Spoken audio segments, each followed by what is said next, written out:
MDH biryani મસાલા, પારંપરિક બિરયાનીનો અસલી સ્વાદ। અમદાવાદના શાહીબાગ વિસ્તારની રાજસ્થાન સ્કૂલ પર મનમાનીનો આરોપ લાગ્યો છે। એક સાથે 200 વિદ્યાર્થીઓને એલસી પકડાવી દેતા અહીંયા હંગામો થયો છે। વિદ્યાર્થીઓને પ્રવેશ ન મળતા શાળા બહાર જ વાલીઓએ હોબાળો મચાવ્યો હતો। વાલીઓ એકઠા થતા શાળા સંચાલકોએ પોલીસ બોલાવી હતી। શાળાએ ડીઓ સમક્ષ વર્ગ બંધ કરવા માટે અરજી કરી હતી। ડીઓએ અરજી સ્વીકારી ન હોવા છતાં શાળાએ મનસ્વી નિર્ણય કર્યાનો આરોપ લાગ્યો છે। ગત વર્ષે પણ આ જ પ્રકારે વિદ્યાર્થીઓને એલસી આપવામાં આવ્યા હતા। વાલીઓ પહોંચતા જ શાળાએ મુખ્ય દરવાજો બંધ કરી દીધો હતો। શાળાએ વિદ્યાર્થીઓને અધવચ્ચે જ છોડી દીધા છે તેવો વાલીઓનો આક્ષેપ છે। અત્યારે અમારા બાળકોને કોઈ જ શાળામાં પ્રવેશ નહીં મળે।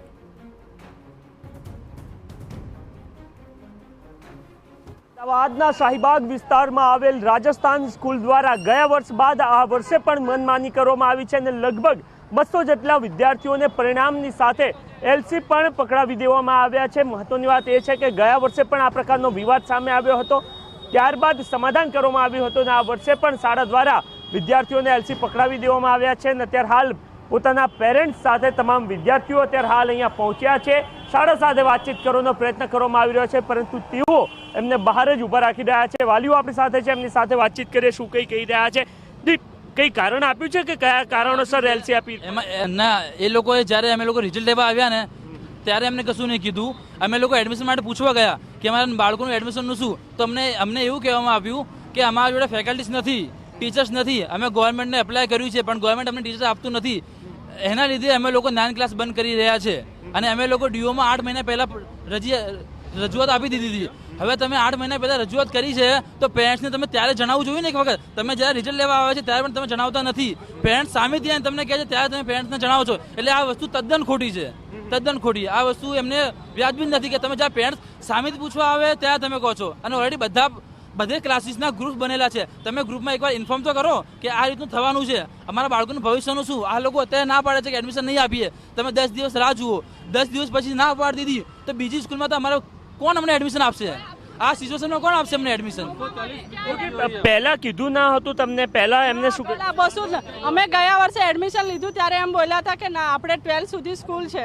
જ્યારે અમે અત્યારે પૂછ્યું કે કેવી રીતે કેમ નથી આપતા તો કે અમારી જવાબદારી 8 સુધી જ છે, 9ની અમારી કોઈ જવાબદારી જ નથી, આવી રીતે પ્રિન્સિપલ બોલે છે।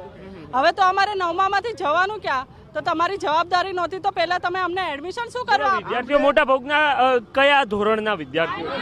9માં છે આ વર્ષે 9માં? હા, આ વખતે। અને આજે જ્યારે પણ અંદર ઓફિસમાં એસી સ્કૂલમાં એસી નાખવામાં આવ્યા હતા એના બી ચોરા પર એના પૈસા અમારા પૈસાથી એસી નાખે છે અને બધી મનમાની જેટલા માંગે એટલા પૈસા અમે પૂરા આપીએ છીએ। ફીસમાં બી અમે જેટલી વધારે છે દર વર્ષે એટલી ફીસ બી ભરીએ છીએ। તે છતાં અત્યારે 9માં જ્યારે ગવર્મેન્ટ થવાનું આવે છે ત્યારે એમ કહે છે કે ભાઈ અમારે સેલ્ફ ફાઇનાન્સ કરવાની છે, અમારે હવે આ વસ્તુ બંધ કરી આપી છે, આ પેલામાં એડમિશન અમે નહીં આપીએ, ગવર્મેન્ટમાં એડમિશન નહીં આપીએ। હવે તમે શું ઈચ્છો છો કે જિલ્લા શિક્ષણ અધિકારી અથવા તો સરકાર પાસેથી કયા પ્રકારની મદદની અપેક્ષા છે?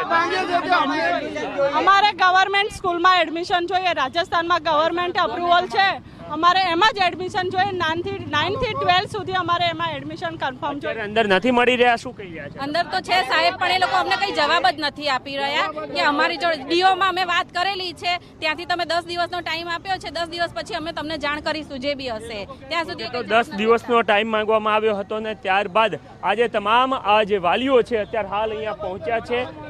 અહીંયા વાલીઓ અંદર જવા માટેનો પ્રયત્ન કરી રહ્યા છે, પરંતુ દરવાજો એમના દ્વારા બંધ કરી દેવામાં આવ્યો છે। કોઈ વાલી અંદર ના પહોંચે, રજૂઆત ના કરે અને એના જ મારે બાબતને લઈને એમના દ્વારા પોલીસને પણ અહીંયા બોલાવી દેવામાં આવી છે। મહત્વની વાત એ છે કે ગયા વર્ષે પણ આ જ પ્રકારનો મામલો સામે આવ્યો હતો। જિલ્લા શિક્ષણ અધિકારીની ટીમ અહીંયા પહોંચી હતી અને ત્યારબાદ લગભગ 60 જેટલા વિદ્યાર્થીઓ હતા કે જેમના પ્રવેશ પુનઃ અહીંયા કરાવવામાં આવ્યા હતા। શાળા ઈચ્છી રહી છે કે આ તમામ વિદ્યાર્થીઓ કે જેઓ આગામી વર્ષમાં સરકારી જેમની જે સ્કૂલ છે ત્યાં પ્રવેશ મેળવે, પરંતુ એમના પ્રવેશ રદ કરીને મનમાની કરવામાં આવી રહી છે। અરજી જરૂરથી એમના દ્વારા જિલ્લા શિક્ષણ અધિકારી કચેરીમાં કરવામાં આવી છે, પરંતુ એ માંગ સ્વીકારવામાં નથી આવી અને જાતે જ જાણે કે એમની અરજી સ્વીકારી જ લેવામાં આવશે ભવિષ્યમાં, એ સમજીને વાલીઓને અધવચ્ચે જ એમનો હાથ છોડી દેતી સ્કૂલ જોવા મળી રહી છે। કેમેરામેન નટવર પરમાર સાથે Narendra Rathod, TV9 Ahmedabad. MDH kitchen king masala રસોડામાં હોય તો આપણે કંઈ પણ બનાવી શકીએ છીએ. રીંગણાનો ઓળો, બટેટા ફુલાવર, ભીંડી મસાલા અને બીજું ઘણું બધું. MDH